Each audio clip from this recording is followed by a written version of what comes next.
Ja, welkom luisteraars en ook kijkers natuurlijk bij de podcast van deze week. Ook een beetje een speciale podcast, want wie is hier weer te gast? Vriend van de show, Jacco Kleinhans. Welkom Jacco. Goeiedag Weert, heerlijk om je te wees. En voor al die mensen die nu gaan zeggen, ja maar Jacco spreekt Afrikaans en dat begrijp ik niet, dat is ook zo. Dus ik ga eerst even een aantal termen die hij veelvuldig zal gebruiken in het Afrikaans even definiëren. Als Jacco ons zegt, bedoelt hij wij. Als hij zegt ons het gezels, dan bedoelt hij we hebben gepraat. Dan weet u dat alvast. En omdat we in het verleden wel vaker gehoord hebben van mensen dat ze een beetje moeilijk konden volgen, zal ik delen van het gesprek af en toe samenvatten. Waarom is Jacco hier? Omdat hij met een groep Afrikaners elk jaar door Europa reist. Hè? En dat doet hij ook Nederland aan. En dan voeren zij gesprekken met allerlei mensen in de politiek en vanuit de academische wereld om de zaak van de Afrikaners, laten we zeggen de afstammelingen van de Nederlanders in Zuid-Afrika. Ook van Duitsers, want jouw voorouders zijn Duits. Ja. En ook van Franse hugenoten waren het. Ja, Franse hugenoten, ja. Die zich sinds 1653 daar aan de Kaap hadden gevestigd en daar een eigen, zeg maar, white tribe zoals het heet, hebben gevormd om die zaak te bepleiten, want die ligt onder vuur. En om die zaak te bepleiten, daarom ben je ook hier, Jacco, omdat het interessant is. Ik denk dat van alle mensen die ik ken, jij degene bent die het dichtst bij Donald Trump is geweest in de afgelopen weken. Want jij was niet alleen in het Witte Huis, geloof ik, maar ook bij het State Department. Ja. Omdat Donald Trump opeens een merkwaardige voorkeur heeft ontwikkeld voor jullie lot, voor de Afrikaners. Ja. En heeft gezegd, die Afrikaners, die heb ik nou aan mijn hart gedrukt. En ik ga ze als politieke vluchtelingen beschouwen. Ja. En ik ga ze asiel geven als ze dat willen. Ja. Maar dat willen jullie helemaal niet. Althans, jij niet, maar een aantal wel. Vertel eens even, wat is daar nou gebeurd en wat moesten jullie daar bij Trump en bij, ik geloof dat jullie ook bij Rubio, of althans, nou ja, mensen die hoog daar in de boom zitten op bezoek waren om dit momentum te grijpen. Ja, dat is geweldig. Trump is echt een soort leider wat een soort hobby vindt. Als hij echt gefocust is op iets, dan is het voor hem geweldig. En de Afrikaner is nou in Zuid-Afrika, is echt in zijn focus. Ja.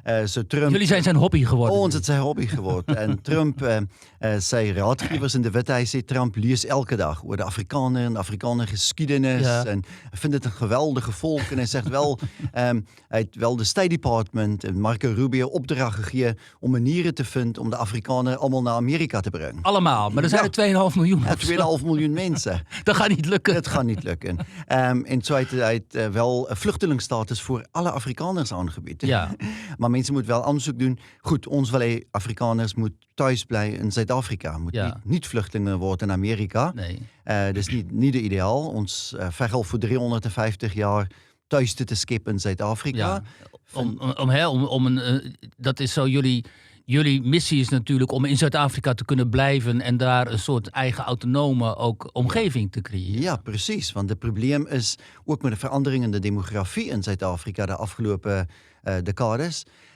De Afrikanen wel een kleine minderheid geraakt. Zo, de bevolking van Zuid-Afrika enorm. Hoeveel is het in totaal? Dat is nu 63 miljoen. En jullie zijn met? 2,5 miljoen. Dat is niks. Dat is verschrikkelijk, ja. Zo, Afrikaners was nog 100 jaar geleden 25% tot 30% van de bevolking. Zoveel. Ja, nu is het 5%. Je moet echt anders denken over de toekomst. Ja. Anders denken over de toekomst. Ons praat van concentratiepolitiek. Ja. De Afrikaners moeten meer dicht bij elkaar, hetzelfde dorp. Want ze wonen nu verspreid over het hele land. Ja, 11 verspreid. Echt in elke dorp vind je 5 of 10 Afrikaners. Ja. Maar goed, maakt het moeilijk om school te onderhouden. Afrikaanstalige school en de Afrikaanse taal. Je eigen instellingsorganisaties te kan blijven bedrijven. Ja. Ik vind het heel moeilijk. Ons gedachte is wel dat Afrikaners moeten trekken naar misschien 25, 26 dorpen of steden in Zuid-Afrika. En dat sommige van die dan wel meer zelfstandig, meer onafhankelijk. Maar dat kan binnen jullie grondwet, hè? Minderheden hebben recht op een hoge mate van autonomie, begrijp ik. Precies, ja. De Zuid-Afrikaanse grondwet, volgens de schikking wat in 1994 aan het einde van de apartheidbereik is, moest in de nieuwe grondwet ingesluit worden recht op zelfbeschikking. Ja. Artikel 235 van de Zuid-Afrikaanse grondwet geeft dus voor cultuur, geloofs, taalgemeenskappe, de recht op zelfbeschikking. Op zelfbeschikking zelfs? Zelfbeschikking, de woord zelfbeschikking wordt echt genoemd in de grondwet. Wat betekent dat dan in de praktijk? Ja, dat is het probleem.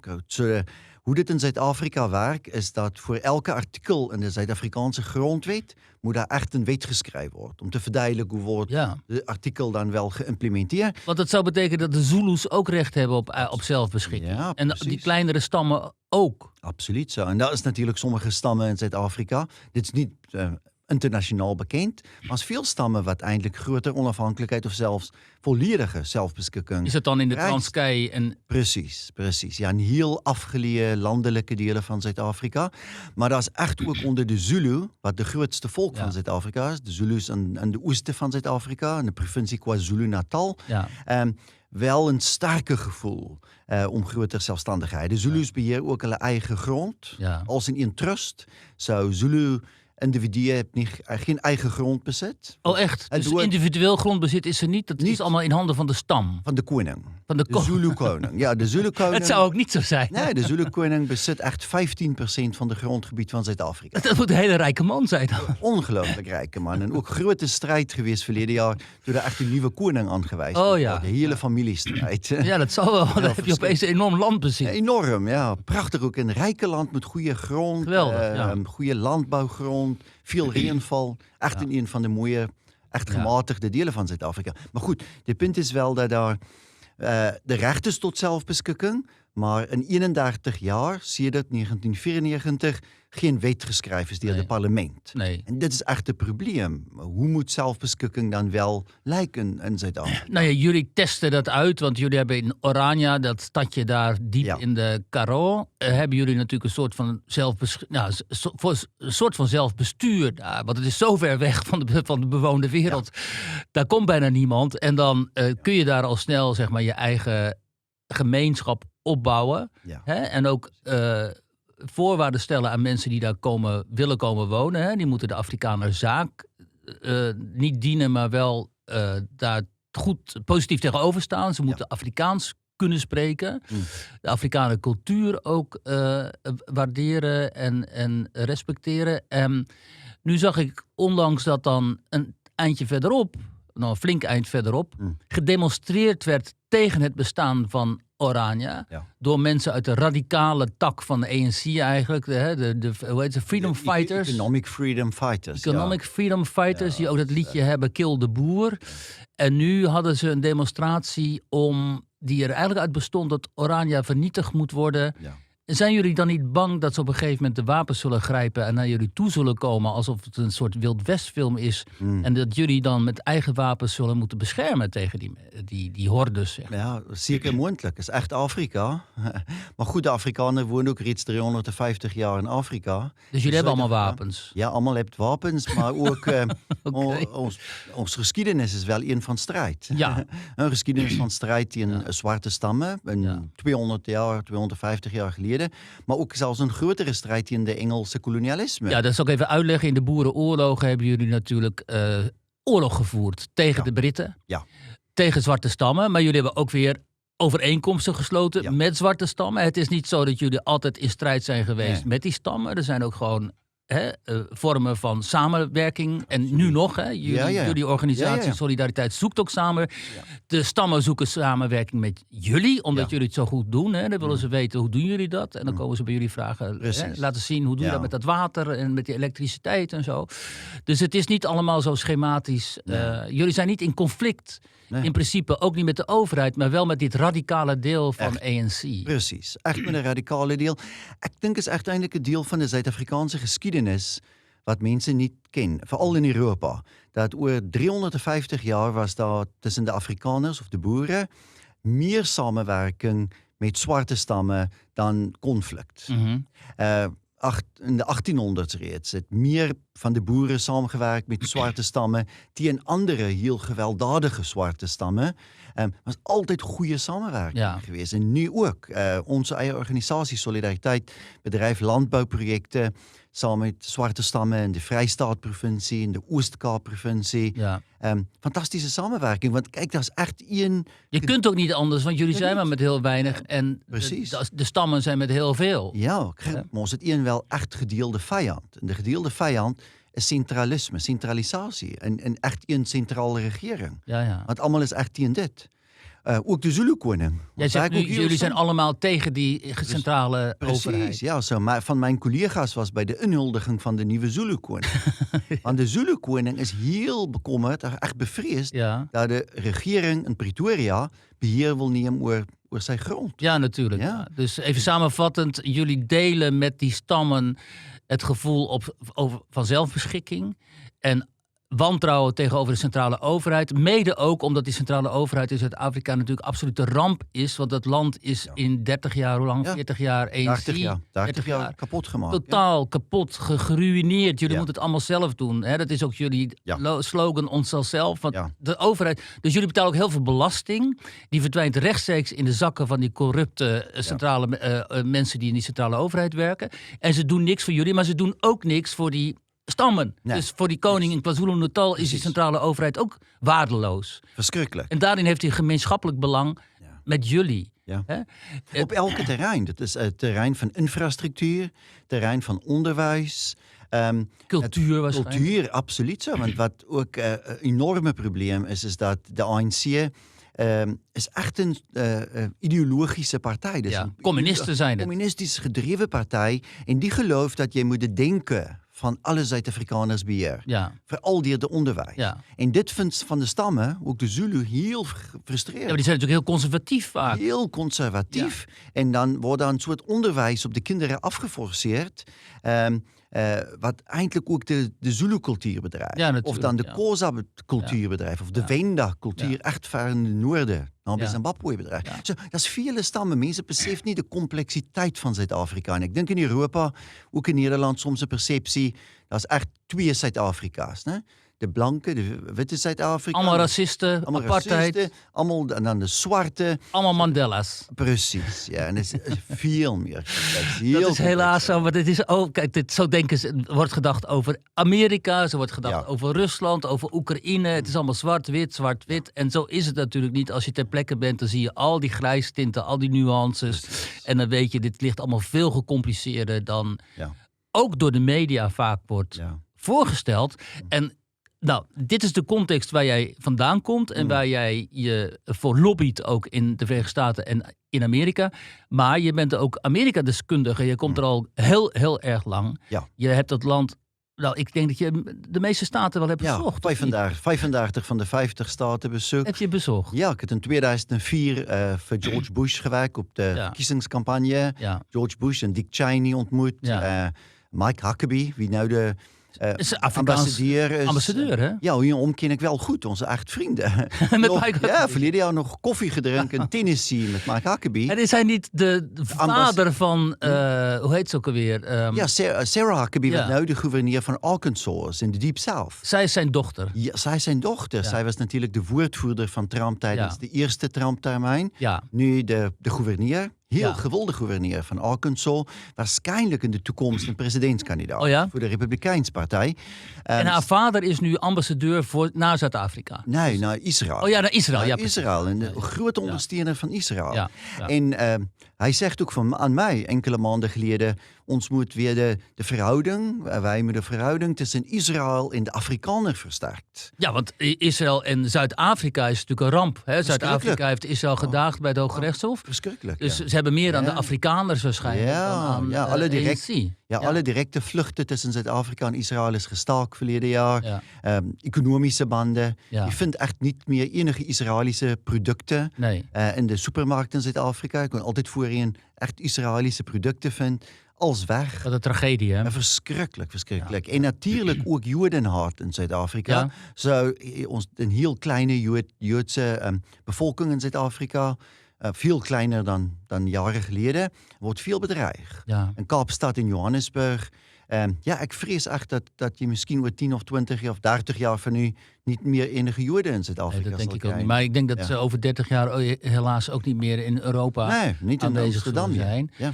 Maar vertel eens, jij hebt dit jaar ben je ook weer 2 keer daar geweest. Je gaat in september weer voor een hele tijd. Dus jij kunt ons vertellen, wat heb je daar gezien? Waarom is Trump gekozen? Ja. En waarom denk jij, want dat denk jij volgens mij, dat het een goede zaak is? Ja, kijk, ik was eerst verleden jaar voor 3 weken daar tijdens de verkiezingscampagne.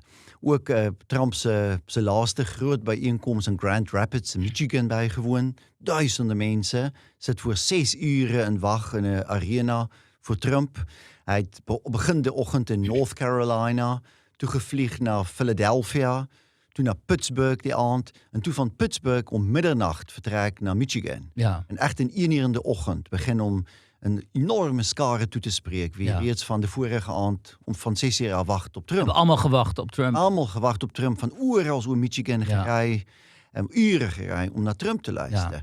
Ja. En echt als je met de mensen te doen krijgt, een gesprek ook met de mensen om Trump. Ik kon ook met Trump zien, Don Jr. Met die gesproken, met verschillende gouverneurs. En dat is die vent die dan met trofeeën in Afrika op de foto gaat. Dat is wel helemaal fout, hè? Die schiet leeuwen en zo. Verschrikkelijk. Ja, heel erg. Dat is wel een groot. Ook een kameelpaard. Jullie noemen Nederlands kameelpaard. Nijlpaard. Giraf. Ja, een kameelpaard. Kameelpaard, in Afrikaans, Ja, verschrikkelijk. Ja. Wat was gisteren ook weer zo'n leuk woord wat je zei? De sierkoei. Nee, de champagne. Dat is fonkelwijn. Champagne, dames en heren, is fonkelwijn. Dat is correct, ja. Maar goed, die Don Jr. die schiet dus kameelpaarden. Dat vinden wij heel erg fout. Ja, maar goed, het is toch echt iets. Ik vind het ook fout, maar het is echt iets van de Amerikaanse cultuur. Nou, echt, het is om wilde beesten te schieten. Ja, goed. Ik heb een vriend in Michigan, stap met zijn huis, dan 52 wapens.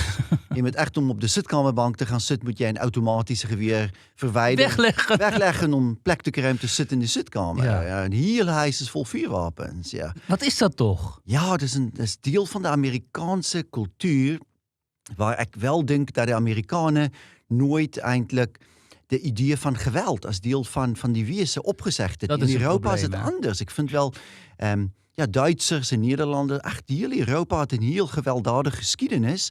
Maar na de Tweede Wereldoorlog heeft Europeanen wel de geweld opgezegd. Ja. Het is nou altijd voorbij. Dat was nou de laatste. Ja. Amerika niet. Nee. Ja, de Amerikanen zien echt geweld in de toekomst. Ze zien geweld altijd als een eventuele oplossing voor conflicten. Ook heel noodzakelijk. Ja. Dat vind ik wel interessant. Ja. De Amerikanen geloven dat wel geweld is altijd nodig. Je hebt altijd echt een vijand. En daar zal weer geweld moeten komen. Nou, als die vijand er niet meer is, dan zoeken ze hem. Hè?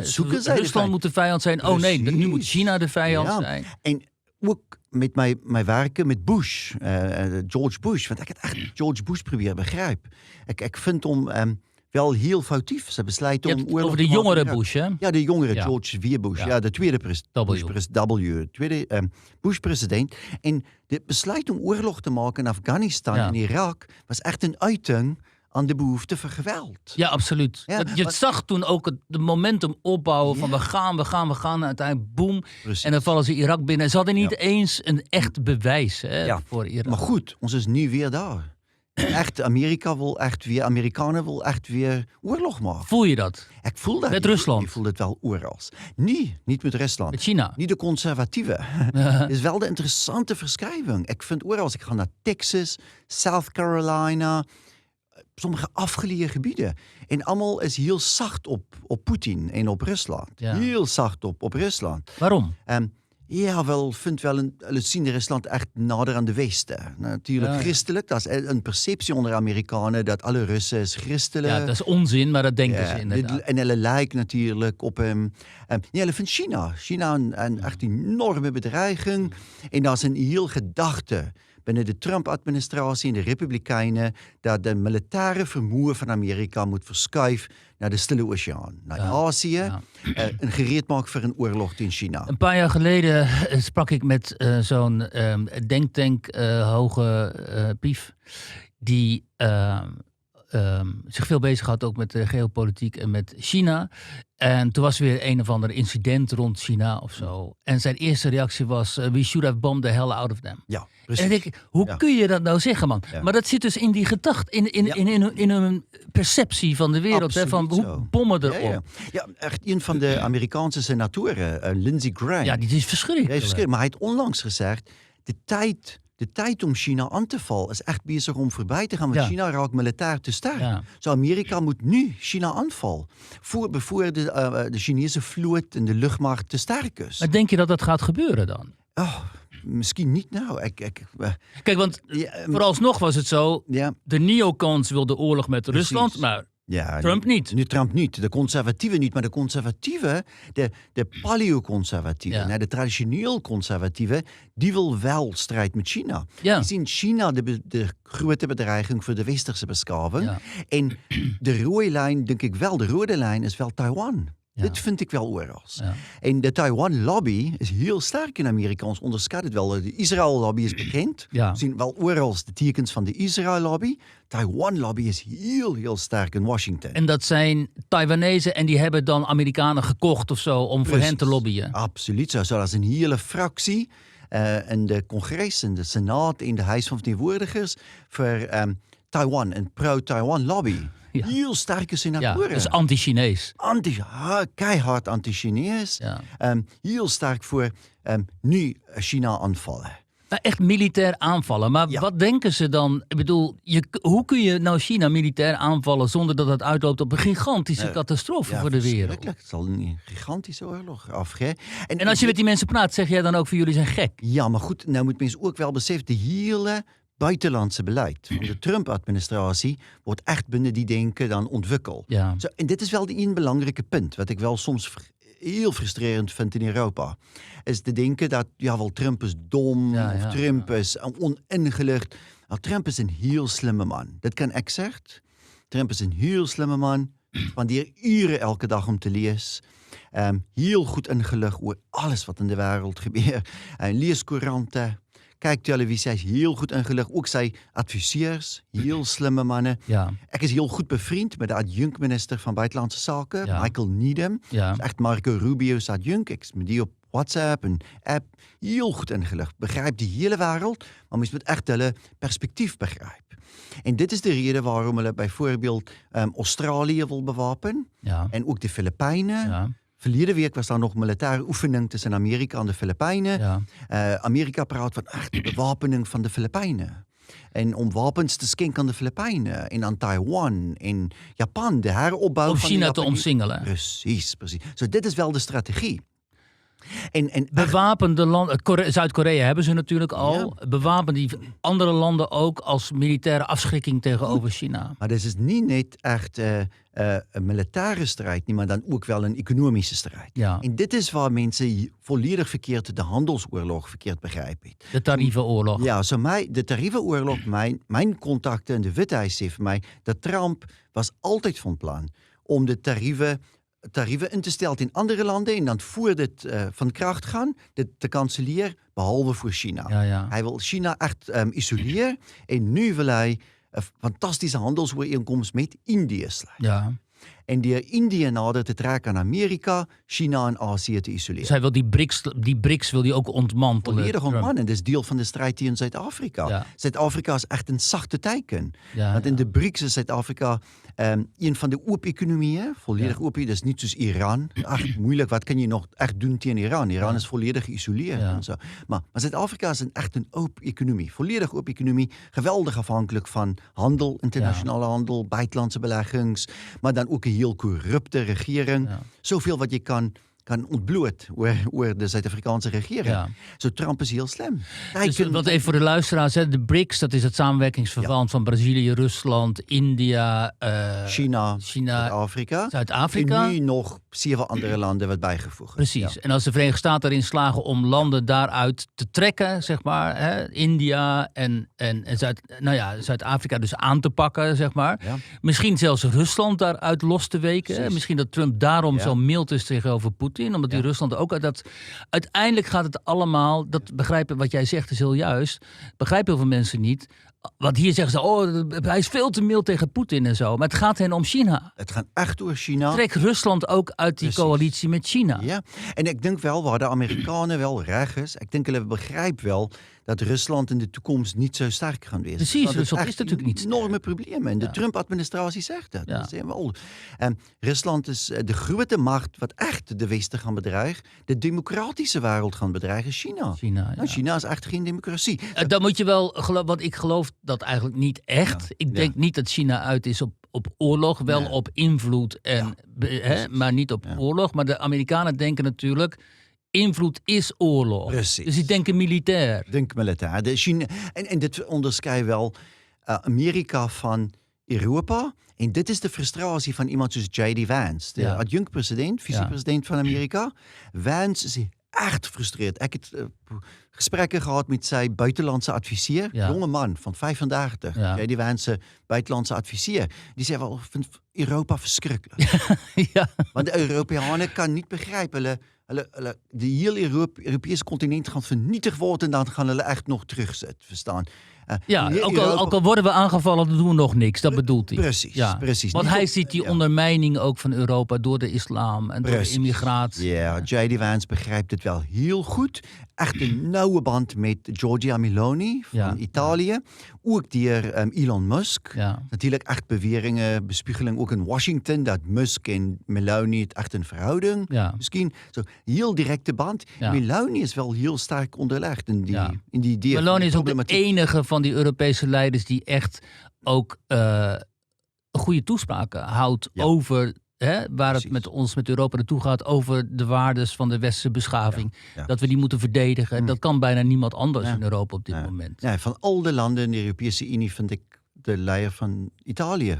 Verstommend Italië. Zij is nu ook echt de leider van conservatief Europa. Zij is echt de leider van conservatief Europa, maar ook de enkele sterkste verbinding is in Europa en Amerika nu. En het Witte Huis wat er nu zit. Kijk, haar bezoek aan de Witte Huis was fantastisch geweest. Ze is echt zo goed doorgekomen.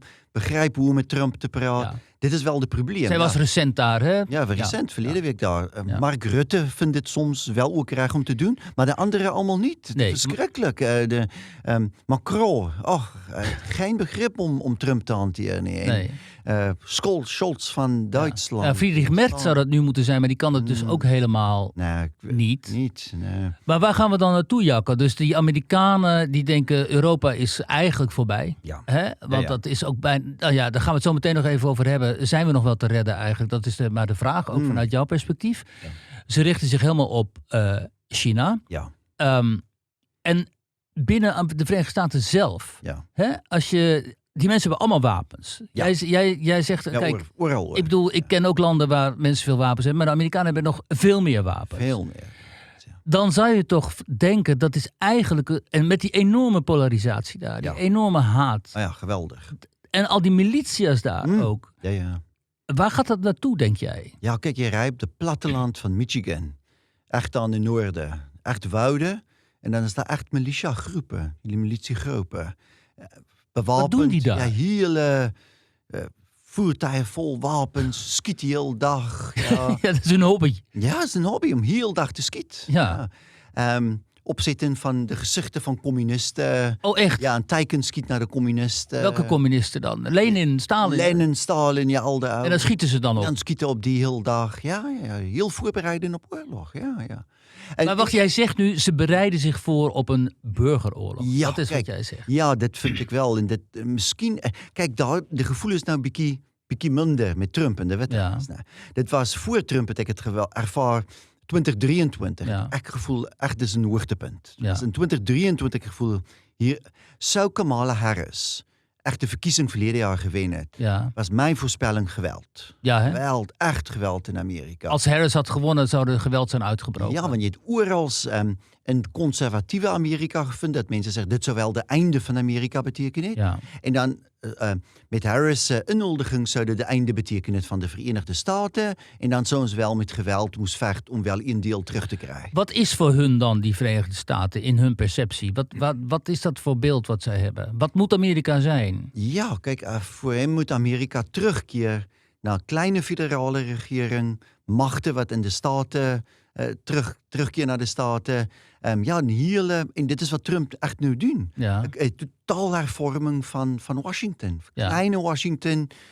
Eindelijk een afbreuk van Washington, van de deep state. Van de federale staat. De federale staat en de deep state moet vernietigd worden. Kleine federale departementen. De macht terug naar de staten. Geen federale inkomstenbelasting. Dat is wel iets wat veel conservatieven sterk oorvoel. Een soort van decentralisatie. Dus je betaalt belasting in de staten dan en niet meer aan de federale overheid. Precies. Want dit is hoe het oude Amerika bedoeld was. Absoluut. In hun ogen. Ja, de mensen moeten echt terugkeren naar...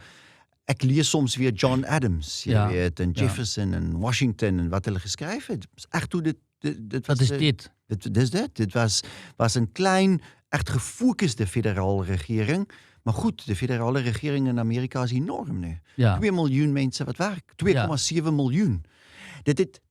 Als Musk klaar is, dan zijn het er een stuk minder. Ja, heel stuk minder. Ik heb dit ook gezien in februari in Washington. Echt je ziet het op straat. Ja. Hoe de mensen buiten staan. Duizenden. Gewoon ontslagen. Echt elke dag, echt ontslagen, staan buiten. Je zag ze met die dozen dan altijd. Met de dozen in de hand, kan niet naar binnen. De pasjes is gecanceleerd, kan niet meer naar binnen de gebouw. Je wordt er gewoon uitgegooid. Uitgegooid, elke dag, duizenden, ja. Wat moet er met die mensen gebeuren, joh? Ja, wel, dat is in Amerika heel makkelijk om werk te krijgen. Dat is zoveel werk. Ja, dat is genoeg werksgelegenheden. En echt de idee is dan wel toch om terug te keren waar je vandaan komt.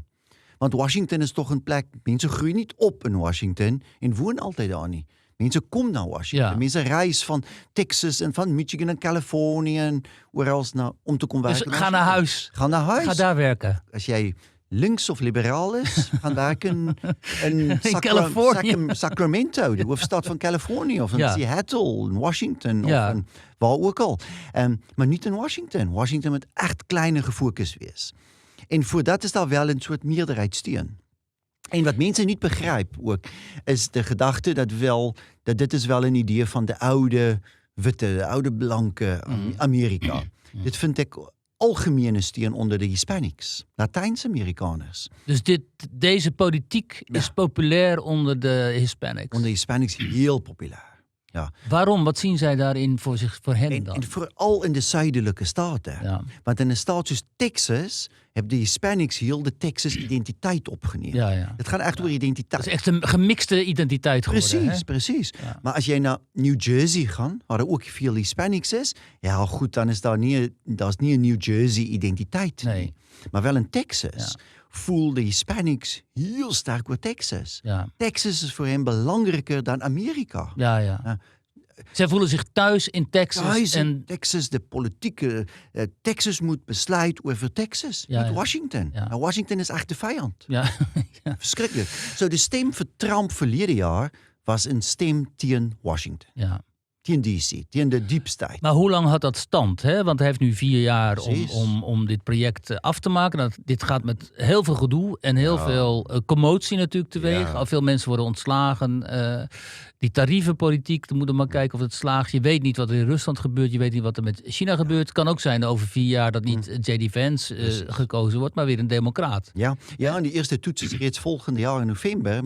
Met de midterms, de middeltermijnverkiezing. En altijd dan een goede kans dat de democraten beheer kan krijgen over de Senaat, het Huis van Vertegenwoordigers. En dan is het natuurlijk een probleem voor Trump. Het probleem, Karl Rove, wat in 2004, toen ik in Amerika was, de briljante denker, hè? Briljante denker. En hij was dan de voorzitter van George Bush, zijn verkiezingscampagne in 2004. Wel waarschijnlijk de beste Republikeinse verkiezingscampagne ooit. Ja. Dat was meer dan 1 miljoen vrijwilligers, wat van huis naar huis gegaan, het stemmen gewerkt heeft. En hij schrijft nog 1 keer een week een column in de Wall Street Journal. Ja. En hij heeft verleden week geschreven dat Trump doen veel dingen die mensen wel gestemd hebben voor verleden jaar. Ja. Maar Amerikaners heeft gestemd voor massadeportaties, minder immigratie, kleiner regering in Washington, einde aan de oorlog in Oekraïne, strijd met China. Trump, wat hij nu doen, heeft hij wel gezegd, verleden jaar heel tijdens de campagne. Maar Rove zei, hij doet het te snel, te radicaal. Ja, Dat hoeft allemaal niet binnen 100 dagen natuurlijk. Precies. En dit is echt voor de Amerikaanse burgerij te veel. Het is een tornado nu. Ja, het is een skok door het systeem. En dit is wel, denk ik, de grote probleem. Nou, de vraag is, soos iets met de tarievenstrijd, dus tarievenpolitiek, dit kan wel goed uit wat kan lukt. En dan is het fantastisch voor Trump. Goede ooreenkomsten met de Europese Unie en met die Verenigde Koninkrijk. Skielik goede handel. En echt China wordt geïsoleerd. En veel pijn in de Chinese economie. En dan gaan Amerikanen zeggen, fantastisch, ons is de Chinezen bijgekomen. Allemaal fabrieken die terugkeren. Maakindustrie komt terug. Dat is heel moeilijk wel. En misschien volgende week vrede in Oekraïne. En Trump Poetin stem in tot vrede. En iets en dat. Het is echt moeilijk. Dat kan ook niet. Het kan ook niet. Ons kan ook 6 maanden van huis zeggen, verschrikkelijk. Ja, er komen geen fabrieken. Niemand wil meer aan de lopende band werken. Niemand wil in Amerika. Inflatie van 5-6%. Kan helemaal misgaan. Heel misgaan. Het kan in Oekraïne heel misgaan. Ja. En dan zegt de Amerikanen, wat heeft gebeurd? Verschrikkelijk. En dan zal J.D. Vance niet verkies worden in 2018. Terwijl Vance is een heel sterke karakter. Hij is wel een grote denker. Ja, maar hij is ook, misschien omdat hij nog zo jong is, hij is nog maar 40 geloof ik, ook heel roekeloos in zijn uitspraken. Volledig. Dat je dan denkt, maar dit kun je gewoon niet zeggen. Dan zegt hij toch. Ja, de toespraak bij de München Veiligheidsconferentie in Duitsland. Ja, dat was een fantastische toespraak. Fantastische toespraak. Fantastisch. Maar dat hij tegen Zelensky zegt van, heb je geen pak en zo, dat kan natuurlijk niet. Of heb je ooit dankjewel gezegd, terwijl Zelensky heeft 100 keer dankjewel gezegd. En dit is het probleem van Vance. Ja. Maar goed, als jij ook Vance volgt en dan in de mensen en zijn denkering, dan ik het gereisd naar de Appalachia. Dat is wel belangrijk. Rij met de auto naar West Virginia, Kentucky, Ohio, de hele gebied. De Appalachen noemen wij dat. Noem jullie dat dan also. Goed, en de hillbillies. Wat de hillbillies waren. Het armste van het armste. Ja, want J.D. Vance is een hillbilly. Ja, dat is geweldig arm. Ik was nu weer februari daar. Echt dan met de mensen spreken in de supermarkt. Allemaal pro-Rusland. Ja, gek is dat. Ja, allemaal pro-Rusland. Ja. Hoe zijn die... Maar dat komt denk ik... Nog even voor de mensen die dat niet weten. Vance komt dus uit het allerarmste deel, zeg maar. Hij heeft helemaal opgewerkt. Zijn moeder was verslaafd. Ja. Die film en boek, Hillbilly Elegy, moet je allemaal even kijken. Die gaat over J.D. Vance, die uiteindelijk dan vrij briljante student wordt en zijn vrouw Usha leert kennen. En zij is nu dus vicepresident van de Verenigde Staten. Dus het is ook weer zo'n Hollywood-film die hier gewoon realiteit wordt. Hè? Dus op zichzelf is dat alweer fantastisch natuurlijk. Maar het feit, wat wilde jij zeggen? Dat, zeg maar even het laatste waar je mee eindigde. Je was in die... Oh ja, die mensen dat ze over Trump zijn. Ja. Ik denk dat die mensen hebben natuurlijk allemaal afstand genomen van de legacy media. Dus van de reguliere media. Volledig. Die kijken allemaal die alternatieve media. En lezen allemaal idiote websites. En kijken naar podcasts en zo. Waar gezegd wordt, Poetin is de verdediger van het christendom. Precies. Hè? En alle Russen zijn allemaal heel erg christelijk en orthodox. Wat helemaal niet zo is. En Rusland verdedigt het Westen eigenlijk. En zo in plaats van dan die clown Zelensky, zoals ze dat. Dat is natuurlijk ook rampzalig. Omdat het helemaal niet overeenkomt ook met hoe de feiten werkelijk zijn. Ja, maar dit is wel een stroming wat heel sterk is. En ik is blij je wijst op die punt, want het is ook anders dan Europa, dat conservatief Amerika het volledig afscheid genomen van de hoofdstroommedia. Ja. En conservatief Amerika, ik heb ook veel de hoofdstroommedia, de mainstream media. Mainstream media, veel vrienden in plekken zoals South Carolina en Florida en zo. Niemand kijkt meer CNN, niemand leest meer de couranten, want er is zo'n enorme aanbod van alternatieve nieuwe media. Hè? En podcasts en nieuwe nieuwskanalen, Newsmax en One American News en al die op televisie. En dat is heel rechtse alternatieve nieuwskanalen. Je merkt het ook hier, hè? Want kijk, je hebt natuurlijk helemaal gelijk. En heel interessant was afgelopen weken een discussie die zich afspeelde rond de podcast van Joe Rogan. Dat heb je ook meegekregen. Omdat Joe Rogan is natuurlijk een hele belangrijke stem, ook voor deze mensen. Hè? Ja. En die laat dus in zijn podcast ook eigenlijk, komt het op neer, Holocaust-ontkenners aan het woord. En toen greep Douglas Murray, was daar te gast. Ik zal even een fragmentje zoeken, kunnen we dat erin monteren. You throw a lot of out there. There's some point at which I'm just raising questions is not a valid thing. You're not raising questions. You're not asking questions. You're telling people something. Do you think Daryl's doing that? I think there's a whole bunch of guys doing that. I think Dave is doing that, very obviously. Dave's a comedian, but he's now mainly talking about Israel. No, I don't know if I'm mainly talking about Israel. That's all I see you have on the opinions. internet doing. Yeah, but that's you. Well, that might be what you've seen, but I don't think that's. So that is also your shtick now, isn't it? Well, what do you mean by that's my shtick? Well, you're not a geopolitics guy in general, are you? Die sprak Rogan daarop aan. Ja. Zo van, jij luistert, je kunt je wel verzetten tegen de hoofdstroom media, zoals jij dat mooi noemt. En tegen alle propaganda die daar vandaan komt. Maar je kunt niet zomaar iedereen een platform geven en een podium geven die zegt van, luister eens, ik ben expert op dit gebied of expert op dat gebied. En dan hem niet weer spreken. Want dan doe je in principe hetzelfde natuurlijk. En toen zag je dus echt het verschil tussen die Amerikanen en hun fetish met die vrijheid van meningsuiting. Ja. Die het allemaal voor Joe Rogan opnamen. En dan de Europeanen en de wat meer op Europa gerichte Amerikanen, denk ik, die zeiden, nee, Douglas Murray heeft natuurlijk gelijk. Je kunt niet iedereen maar laten leeglopen in een podcast zoals die van Joe Rogan, die zo krankzinnig invloedrijk Geweldig. is. In oktober verleden jaar, op 1 aand, was Donald Trump op Joe Rogan, zijn podcast. 70 miljoen mensen. Ja, 70 miljoen mensen. Dezelfde aand was Kamala Harris op ABC News met 7 miljoen kijkers. Ja. 10 keer meer kijkers. 10 keer meer. Ja. Maar wat wel belangrijk is, want ik denk het is echt belangrijk om de gewone Amerikanen te begrijpen. Joe Rogan was in 2016 ondersteuner van Bernie Sanders, de socialist van de Vermont. linkse Sanders. En Hillary Clinton. Als je gaat naar plekken zoals West Virginia, zuidoosten van Kentucky, Ohio, daar waar J.D. Vance vandaan komt. Ja. Mensen is eindelijk echt socialist. Ja, natuurlijk. Dat is arm. Heel arm.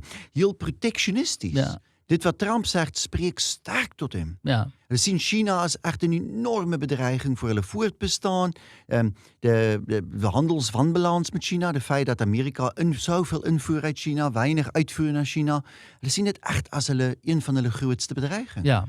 Hulle geeft niks om Wall Street Journal niet. Nee, ach, de Wall Street, de aandelenmarkten niet. Nee. Mensen dat wordt ook steeds gezegd. Hè? Dit is dus de Trump voert nu de strijd van Main Street tegen Wall Street. Precies. En dat die aandelenmarkten in elkaar klappen kan hem ook niet zoveel schelen uiteindelijk. Nee, toch niet. En of Nederland of Duitsland nou aangevallen wordt in Rusland, skillen niks. Nou, maar dat is dus wel heel heftig en heel ernstig wat je nu zegt. Omdat, hoe dan ook, kijk, en dan ben ik, het standpunt van Douglas Murray volg ik dan. Als wij afscheid nemen van de gedachte, en ik ga jou zo meteen vragen hoe jij daar vanuit Zuid-Afrika naar kijkt. Als wij afscheid nemen van de gedachte dat wij onder de veiligheidsparaplu van de Verenigde Staten zitten. En ja, wij moeten veel meer betalen aan onze eigen defensie.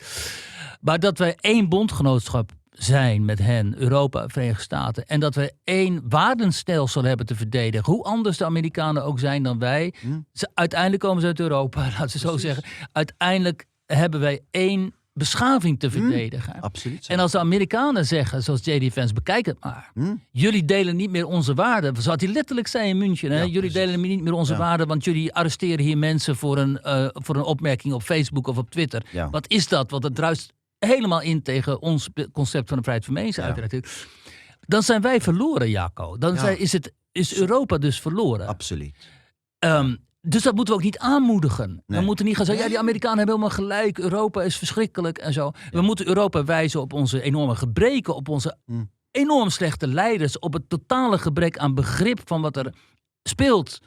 Hoezeer wij bedreigd worden ook als beschaving. Wat Meloni dus heel goed begrijpt. En al die andere leiders zouden dat ook eens een keer moeten gaan begrijpen. In Nederland is helaas Thierry Baudet geloof ik de enige die dat echt begrijpt. Die dat doorleefd heeft. Ja. Maar we moeten niet zeggen van applaus voor de Amerikanen. Ze trekken zich terug. Want dan staan wij naakt alleen hier. Precies. En dit is wel echt mijn teleurstelling in de nieuwe bondskanselier van Duitsland. Friedrich Merz, verschrikkelijk natuurlijk. Ik heb in de tijd van Merkel heb ik nogal veel respect gehad voor Merz. Ik denk wel hij zo'n beter leider wie is op een tijdstip uit Merkel om heel uit te als christen-conservatief. Christen-conservatief, fantastisch. Maar nu, de afgelopen 2-3 maanden, zei Merz, nee, ons moet afscheid nemen van Amerika. Ja. Duitsland moet nou echt, Europa moet afscheid nemen van Amerika. Hoe dan? Kan niet. Nee. Dat kunnen niet. En Meloni begrijpt het. En J.D. Vance zei wel een harde boodschap in München. Maar wat enkele dagen geleden was hij ook in Rome. Bij de paus. Hij was de laatste. Hij heeft de paus vermoord. Dan ga je de paus die heel ontstel. De paus was zo onder de indruk. Dat mag je niet zeggen. Zal het niet zeggen. Nee. Maar goed, hij heeft ook ontmoet in Rome met Meloni. Ja. En dit was een heel andere gesprek geweest. Dit is wel, ik denk Meloni heeft wel de sleutel om voor Amerika te zeggen, nee, niet afscheid nemen van Europa. Niet wel Europa beïnvloed. Maar wie zijn dan want heeft dus Meloni, heeft Orbán in Hongarije. Ja. Wie zijn potentiële bondgenoten? Want Musk heeft zich natuurlijk heel naïef achter Alternatief voor Duitsland opgesteld. Ja goed, kijk, dit is wel de reden. Goed, zoals je met de Trump-administratie praat, wat ik ook zelf doe, dan zei de Trump-administratie, hulle gaan over de volgende 3 jaar echt proberen om de Europese politiek te beïnvloeden. En dit heeft wel met de Duitse verkiezing proberen doen. Zo allemaal in de Republikeinse partij, ook senatoren in de Republikeinse partij, allemaal pro-AFD. Ja.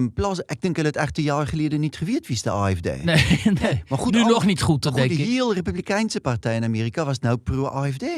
Maar wat vind jij daarvan? Want jij kent Europa heel goed. Je kent ook het gevaar van partijen als Alternatief voor Duitsland. Precies. Hoe kijk jij daarnaar? Ja, goed, het probleem is, hulle begrijpen niet de Europese politiek niet. Want kijk, hulle het ook mensen gestuurd naar Duitsland om te komen helpen met de campagne van de AfD. Oh ja, de Amerikanen. Ja, maar goed, een campagne in Amerika en in Duitsland is 2 werelden van elkaar verwijderd. Nee, dat kan niet. Nee. Dus ik denk de Amerikanen begrijpen het niet. Hulle het echt...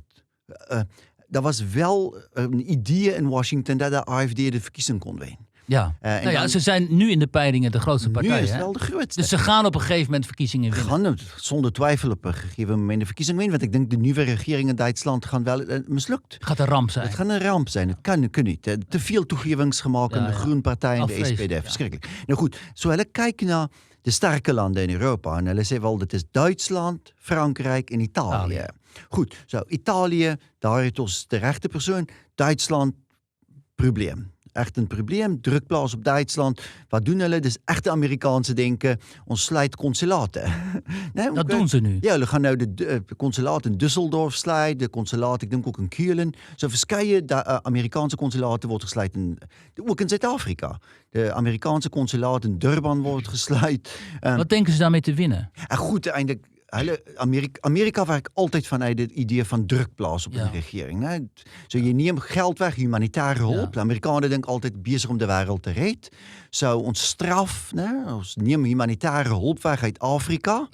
En sluit onze consulaten in Europa. We bestraffen eigenlijk Duitsland. We laten zien, als je niet met ons op één lijn komt, sluiten we de hele boel daar. Precies. Dat is de Amerikaanse denken. Goed. Maar goed, dan Frankrijk is natuurlijk een heel belangrijke focus ook. En daar natuurlijk is dan een enorme ontsteltenis over wat gebeurt. Over Le Pen. Met Marine Le Pen, wat nou wel niet kan staan in de volgende verkiezing, waarschijnlijk als kandidaat voor de partij. Maar zou Le Pen hun pion in Frankrijk zijn dan? Jawel. Ondanks haar nationalisme. Precies, en haar socialisme. Geweldig socialistisch. Eigenlijk wel. Ja. Goed, maar goed, de Trump-Republikeinse partij is ook veel meer socialistisch. Of dan wel sociaal-democratisch. Nou, socialistisch in jullie Afrikaner ogen. Nee, niet. En niet in de zin van progressief. Niet progressief. Maar wel gericht op die arbeidersklasse. Precies, de PvdA van de 1960. In Nederland. Ja. Goed, dit is wel de Republikeinse partij nu. En heel protectionistisch ingesteld. Economisch protectionistisch ingesteld. Zo, we zien wel Le Pen daar en dan... Orbán natuurlijk. Orbán in Hongarije. Oostenrijk is natuurlijk ook voor hulle misgegaan met de Vrijheidspartij, de FPO, wat niet nou dan de regering is. Maar goed, de hele gedachte is dan ook om voor, misschien ook wel met goede reden, maar dan voor Ursula von der Leyen, de president van de Europese Commissie, te isoleren en echt te discrediteren. Ja, want ze praten niet met Ursula von der Leyen, ze praten met Meloni. Als ze met Europa bellen. De Trump-administratie zegt ook aan mij, von der Leyen heeft uitgereikt naar de Witte Huis, krijg geen gesprek met Trump. Nee, Trump, want die is niet gekozen. Die is ook niet. Niet gekozen. Trump zegt, hij spreekt niet met gekozen leiders. Hij gaat niet met von der Leyen. Von der Leyen is niet welkom in de Witte Huis. Maar Meloni wel. Ja. Goed, dit is wel de uitdaging. Maar hoe zie jij Europa? Want jij bent hier ook, jij bent niet alleen heel veel in Amerika geweest, maar ook heel veel in heel Europa. Ja. Je hebt Europa zien veranderen heel sterk. En niet een positieve, helaas. Nee. Hoe zie jij onze toekomst? Ja, kijk, Zijn jullie Afrikaners eigenlijk wat wij autochtone Europeanen... Ja. Zijn jullie ons al vooruit, maar is dat uiteindelijk ons lot ook? Ja, zeker. Zeker. Ik denk wel Europa, dat moet eerst veel slechter gaan in Europa voordat het wel kan beter. En dat is wel de probleem. En we zien dit toch in al de nieuwe data hier in Nederland, maar ook in andere landen. Dat demografisch uit Europa een enorme crisis. 4 miljoen moslims in 2050, meen ik. Hè? In Nederland zijn er nu 1 miljoen. Ja, precies. En ik denk het kan zelfs erger. Zo, dat ligt een moeilijke toekomst voor Europa. De probleem ligt echt in de politiek. Want de politiek... om bijvoorbeeld de AfD uit te houden, de regering in Duitsland of de FPO in Oostenrijk of Le Pen in Frankrijk, Vlaams Belang, zonder twijfel in Vlaanderen. Het echt alles te maken nog met de Tweede Wereldoorlog. Ja. Europa kan niet voorbij treden, kan niet naar voren treden. Terwijl andere landen doen dit wel. Amerika kijkt niet terug. Dat is wel echt iets van de Amerikaners. Kijk niet terug naar de verschrikkelijke fouten. Enorme fouten. Vietnam, Irak, allemaal fouten. Verschrikkelijk. En ze gaan dezelfde fouten weer maar goed, de Amerikaners zitten niet in Washington en zeggen... goed, ons moet beplannen aan ons buitenlandse beleid voor de toekomst. En nou kijken ons eerst echt naar de fouten van de verleden. Nee. Niet. Europa kijkt echt te veel naar de fouten van de verleden en kan daarom niet soort van realistische realpolitiek plegen voor de toekomst. En dit zie je met de coalitie ook hier in Nederland. De feit dat Geert Wilders nooit de eerste minister-president geworden heeft. Wel een fout. Nee? Ja. De feit dat de coalitiepolitiek zo mislukt in Nederland. Wat de mensen allemaal zo zegt, wel een fantastische coalitie. Ik kan denken, PVV, VVD, Boerburgerbeweging, NSC, wat nou wel, ik denk niet meer volgende jaar of het jaar daarna zal bestaan. Misschien verschrikkelijk. Maar goed, dit is echt mislukt. Ja. Je moest echt in Duitsland een regering gehad van CDU en AfD. Ja, dat zou democratisch ook moeten. Precies, het moet democratisch. En in Oostenrijk van de Vrijheidspartij in de Volkspartij. Ja. En zo ook in Frankrijk. Maar nu gebeurde dit. Of in Vlaanderen tussen de Nieuwe Vlaamse Alliantie en de Vlaams Belang regering gehad. Het goed. Maar je hebt toch echt gezien nou met Wilders en de regering en de PVV... is niet een of ander verschrikkelijke extremisme in Nederland. Nee. Het is niet een vreselijke extremistische regering wat vreselijke dingen doen. Al denkt mensen wel zo soms van Faber. Oh, Marjolein Faber vinden ze dan vreselijk. Maar ze heeft toch helemaal niets kunnen doen eigenlijk? Precies niet. Ja. En ik vind Faber eindelijk een fijne vrouw. Ja. Maar goed, dat is mijn opinie. Maar goed, andere mensen niet. Ze pikken zo je visum in. Pas op als je dat zegt. Ja, ik moet het wel zeggen. Maar goed, omdat ik wel denk, hoe kom ik het zeg? Dus ja, zij is misschien een beetje vreemd op dingen, maar zij zoekt naar oplossingen. Voor enkel voor dit. Ja. Want ik denk wel eens een crisis in Nederland. De crisis moet opgelost worden. Nederland is vol. Ja, Nederland was al vol de koningin. Wie was het? Juliana zei het al. Toen waren we 10 miljoen mensen. Nu zijn het 18. Ja, ze heeft gezegd Nederland is vol. En Nederland is nou echt voorbij vol. Ja. En dit is wel de punt. De probleem. Gisteravond ga ik voor een uurtje naar Amsterdam, terwijl ik wacht voor collega's wat arriveer op Schiphol. Ja. Neem de trein naar Amsterdam, uurtje foto's maken in Amsterdam. Je hoort echt nergens Nederlands niet. Nee. Ik ga echt in de winkel, de persoon kan niet Nederlands praten. Nee, dat valt mij ook steeds vaker op, moet ik zeggen. Waar je ook komt tegenwoordig in de Randstad. Ja. Je hoort heel weinig Nederlands. Ja. En je kunt ook in winkels en zo en cafés ook gewoon niet meer in het Nederlands bestellen. Ja. Want dan zeggen ze, dan speak Dutch. Ja, maar goed, goede vrienden van mij, oude Nederlanders, bijna 80 jaar oud. Cecile is getrouwd met een vrouw uit Argentinië, Argentijn. Ja. Zij woont nu in Nederland bijna 10 jaar. Ik denk dat 3 kinderen. Ja. Ze spreekt geen Nederlands. Nee, dat is raar. Dat hoeft ze ook niet. Maar dat is het punt. Zij zegt aan haar schoonouders, wie heel ongelukkig is met dat, zij het niet nodig. Nee, is niet nodig. Nee, nodig om Nederlands te praten. Maar als je zo kijkt, want jullie zijn geobsedeerd door het behoud van je eigen geschiedenis, je taal, je cultuur. Dat moet ook, want anders word je uitgeroeid. Precies. En verdwijnt, dan worden al jullie kinderen worden Engelstalig. En die gaan dan op in die massa's en dan verdwijnt de Afrikaner identiteit verdwijnt dan. Er is helaas maar een heel klein deel van de Europeanen en ook van de Nederlanders die dat begrijpt. Ja. Heel veel Nederlanders zullen zeggen, wat maakt het nou uit dat je Engels moet spreken? We spreken toch allemaal Engels, denken ze dan. Dat doen ze niet, maar we spreken toch allemaal heel goed Engels en zo. Dus die hebben ook helemaal niet een liefde voor de eigen geschiedenis, de eigen cultuur, de eigen taal. Ja. En als die liefde er niet is...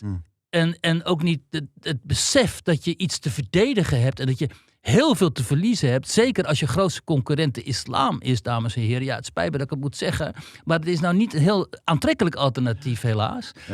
Ja. Als het er niet is, dan ben je natuurlijk al een gewonde prooi. Absoluut. Dan ben je weerloos eigenlijk. Ja, maar goed, het gaat verkeerd bij de onderwijs, de universiteiten... natuurlijk in de media... ik spreek met andere Nederlandse vrienden van mij die ook volwassen kinderen hebben. In het begin van de volwassen kinderen en de kleinkinderen was toch ooit bij de Rijksmuseum. Ja. Hoe kan dit? Ik spandeer 6 uur op een keer in de Rijksmuseum. Ja. Fantastisch. Ja, maar de kinderen hebben geen belangstelling in de Nederlandse geschiedenis. Nee, dus die waren nog nooit in die musea. Niks. Er zit allemaal TikTok. Precies, je hebt een combinatie van echt aan de ene kant geen belangstelling in de Nederlandse... En wat een fantastische geschiedenis. Ik lees over de 80-jarige oorlog boeken van de Nederlandse geschiedenis. Fantastisch. Dat is ook mijn geschiedenis. Ik vind het echt fantastisch, de Nederlandse geschiedenis. Ja, maar dat is ook wat ik altijd tegen mensen zeg. Als je nog iets wilt terugvinden van die Nederlandse geschiedenis en de liefde daarvoor, dan moet je naar de Afrikaners gaan. Precies. Die hebben die boeken in de kast staan. Jullie zijn eigenlijk de betere Nederlanders. Ja, en ons het iets behouden van de strijd. Kijk, een volk wat kan voortbestaan is een volk wat altijd echt een strijd kan voeren. Ja. En ik bedoel niet een gewelddadige strijd, maar kan altijd echt gefocust wees op een strijd om voortbestaan. Dat vind je toch op verschillende andere delen van de wereld. Ja. Je vindt het in sommige plekken in Afrika. Polen bijvoorbeeld. Precies. Ik ontmoette een onlangs met minderheidsgroep uit Kameroen in Afrika. Ja. Een verschrikkelijke land. Ja. Maar ze zijn mensen, kleine minderheid, altijd een strijd. Ja. Altijd strijd om hulle cultuur en taal te behouden, de onderwijs. Ja. Ik voer gesprek met mensen, dat is ook een verschrikkelijke plek in het noorden van Ethiopië, de Tigray. Tigray-streek. Ja. Wat een verschrikkelijke plek. Ja, zijn ze altijd aan het vechten. Altijd een strijd. Ja. Dat is misschien een extreme voorbeeld, maar ze wel voor eeuwen. Dus de Tigray-volken bezig met strijd om voort te bestaan. Ja. Goed, ik vind echt bijna niks van dit meer in Nederland. Nee, dus, omdat Nederlanders helemaal niet het gevoel meer hebben dat ze een volk zijn. Nee, precies. Zo, dit komt wel door de onderwijs, de universiteiten, de media, maar dan ook door de oikofobie. Ja, oikofobie, van Roger Scruton, overgenomen door Thierry Baudet. De zelfhaat. De zelfhaat is zo geïnternaliseerd. En dit komt vanuit de Tweede Wereldoorlog. Vermoed ik, denk ik wel misschien. Ja, toch lastig. Je moet eigenlijk ook vrede maken met je eigen geschiedenis. Ik denk wel de Afrikaner heeft heel sterke vrede met zijn eigen geschiedenis. Terwijl jullie toch geassocieerd worden met de apartheid. Precies, maar goed, je kan naar Zuid-Afrika reizen, met enige Afrikaner praten. En wel, misschien 95% Afrikaners of je zegt, ja goed, de apartheid was verkeerd om die en die reden. Maar goed, ons moet kijken naar de toekomst. En ons kan niet altijd net op apartheid focussen, want echt de Afrikaner heeft een crisis om het voor te bestaan.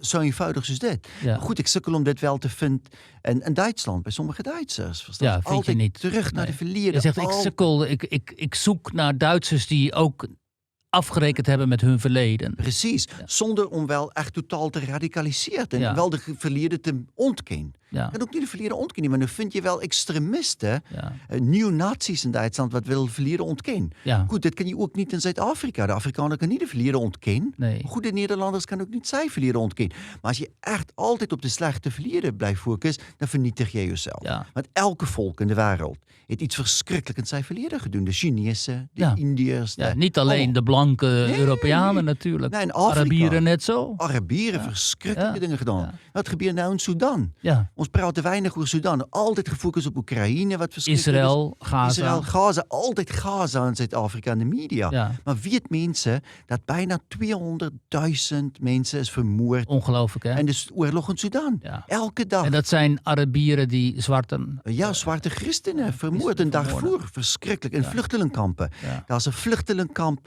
bij de El Fasher in Darfur. Ik volg dit elke dag. Ja. Dat is voor mij verschrikkelijk. Op dit moment, elke dag, worden vluchtelingenkampen om El Fasher opgeschiet op vluchtelingen. Ja. Honderden mensen vermoord. Ja. Maar goed, ons leest toch niet elke dag. Nee, maar je leest wel over de genocide zogenaamd in Gaza. Ja. Altijd, elke dag. Ja. Is er een toekomst voor Europa? Daar sluiten we dan mee af met deze vraag. Daar is zeker een toekomst voor Europa. En ik zie overal als echte lichtpunten. Daar is toch kleine vlak van herleving. sekere mense wat echt belangstel. Je vindt zelfs in sekere Europese landen dat jong mensen weer terugkeer naar de kerk. Het is wel klein en werd gefocust. Ja, nee, maar dat is... Maar het is zo. Ik zie wel de luchtpunt en ik zie het in de volgende generaties. Ik denk wel, ook maar een beetje zoals in Amerika. Soms de mensen hier in de 60s en 70s is wel soms ook de probleem. Want hulle het ook leiding gegee in de media en universiteiten en zo, nou sal wel 'n nuwe generasie kom. Maar ek vind wel dat die toekoms van Europa gaan heel onstabiel wees. Ja. Dis nie die stabiliteit van de laaste 30 jaar na de Koue Oorlog nie, wel 'n heel onstabiele toekoms. Ja. Polities heel onstabiel en miskien selfs geweld wat ons nie wil hê, maar dat mag met tyd wel selfs geweld wees in Europa, maar daar wel 'n toekoms wees in Europa en so 'n herlewing in Europa. Maar goed, dit gaan waarskynlik gaan wel tyd neem. Maar goed, dit sal moet begin gebeur. Ek vind dit wel echt frustrerend dat jy sien dat soos in November 2023 sê Nederlanders by de stembus stem, ons verander, we zijn verandering verkiezing. Echt, ernstige verandering. Dat is euforie, omdat Wilders zoveel won en dat uiteindelijk die mensen ook een stem kregen. Ja. En die coalitie bakt daar wat dat betreft natuurlijk helemaal niks van. Hè? Nee. Kijk, dan kun je zeggen, oké, het is ook moeilijk. Het is, je vecht tegen de deep state, die onwillige ambtenaren en zo. Maar oké, maar formuleer dan een intellectueel ideologisch verhaal. Wat is iemand als Vance, die komt naar Europa, die boom, in één speech blaast hij de hele boel omver. En dan kun je allemaal mensen woedend, maar allerlei andere mensen enthousiast. Dat Wilders of onzin, nou ja, goed. Iemand had het toch ook moeten zeggen. En à la Pim Fortuyn, van jongens, nu gaan we dit wordt ons project. Ja. Geef, zoals Elon Musk zegt, ook die mensen optimisme mee. Zo van, we gaan naar Mars. Hij zegt dan, we gaan Nederland helemaal reorganiseren. We gaan afrekenen met het cultuurmarxisme en al die instituties. Hè. Ja. We gaan ook die conservatieve stem laten horen. Zonder gêne, zonder schaamte. Want een heel groot deel van de Nederlanders denkt nu eenmaal zo. En die wil dit ook. En we gaan daarvoor zorgen. Ja. En iedereen die zich daar tegen te weerstelt. Oké, nou kom maar op. Hè? Maar het is totaal niet gebeurd. Ja, maar goed, dat is het probleem.